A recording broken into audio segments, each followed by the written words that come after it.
Hi friends, welcome to வனி சமையலறை. இன்றைக்கி வந்து நான் பூண்டு குழம்பு செய்ய போகிறேன். அதுக்கு தேவையான பொருட்கள் 100 கிராம் பூண்டு, சின்ன வெங்காயம், கருவேப்பிலை, உப்பு, புளி நான் கரைச்சி வச்சுருக்கேன், நல்லெண்ணெய், 4 ஸ்பூன் தேங்காய், 2 தக்காளி, மஞ்சத்தூள், மிளகாத்தூள், இது சாம்பார் தூள் நான் வீட்டிலே அரைக்கிறது, குழம்பு மிளகாத்தூள்னு சொல்லிக்கலாம். அடுத்தது வெந்தயம், சீரகம், சோம்பு தாளிக்க, மல்லித்தூள். இப்போ நம்ம குழம்பு எப்படி செய்கிறதுன்னு பார்க்கலாம். இப்போ எண்ணெய் காஞ்சிருச்சு. நம்ம கடுகு, சீரகம், வெந்தயம், சோம்பு வச்சுருக்கிறது நம்ம இதில் போட்டுக்கலாம்.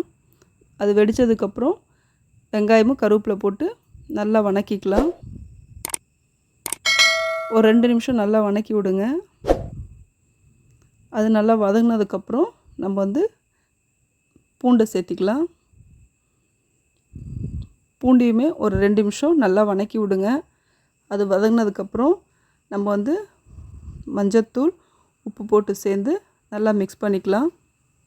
மிளகாத்தூள், வரமிளகாத்தூள், அப்புறம் மல்லித்தூள் 3மே சேர்ந்து நல்லா பச்சை வாசனை போகிற வரைக்கும் வணக்கி விடலாம்.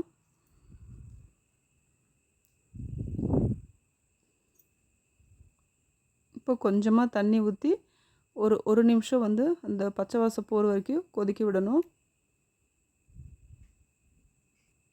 நம்ம மூடி போட்டு ஒரு 2 நிமிஷம் கழித்து நம்ம ஓப்பன் பண்ணிவிட்டு இப்போது நம்ம வந்து கரைச்சி வச்சுருக்க புளியை நம்ம இதில் போட்டு மிக்ஸ் பண்ணிக்கணும். ஒரு 10 நிமிஷம் வந்து இந்த புளி வந்து கொதிக்கணும், பச்சை வாசனை போகிற வரைக்கும் கொதிக்கணும். நம்ம மூடி போட்டு மூடி வச்சிடலாம்.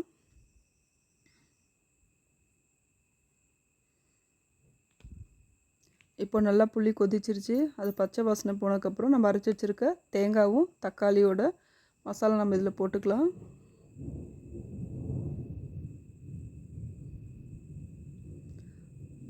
நல்லா ஒரு 5 நிமிஷம் ஹை ஃப்ளேமில் வச்சுட்டு அதுக்கப்புறம் நம்ம சிம்மில் வந்து ஒரு 10 நிமிஷம் நம்ம வச்சு நம்ம குழம்ப கொதிக்க வைக்கணும். அதுக்கப்புறம் குழம்பு ரெடி ஆயிரும். நீங்கள் இதெல்லாமே ட்ரை பண்ணி பாருங்கள். கண்டிப்பாக உங்களுக்கு இந்த குழம்பு ரொம்ப ரொம்ப பிடிக்கும். நான் செய்கிற என்னோடய எல்லா சமையலுமே வந்து இது வந்து நான் கற்றுக்கிட்டது தான். இது வந்து பிகினர்ஸுக்கு ரொம்ப இது வந்து ஈஸியாக இருக்கும் செய்கிறதுக்கு. ஏன்னா வீட்டில் இருக்க எல்லா பொருள் வச்சு தான் நான் வந்து செய்கிறேன். அதனால் கண்டிப்பாக இது உங்களுக்கு டேஸ்ட் பிடிக்கும். இந்த குழம்பு 2 நாள் ஆனால் கூட உங்களுக்கு வந்து கெடாது. கண்டிப்பாக ட்ரை பண்ணுங்கள். பிடிச்சிருந்தால் லைக் பண்ணுங்கள், ஷேர் பண்ணுங்கள், சப்ஸ்கிரைப் பண்ணுங்கள். தேங்க்யூ.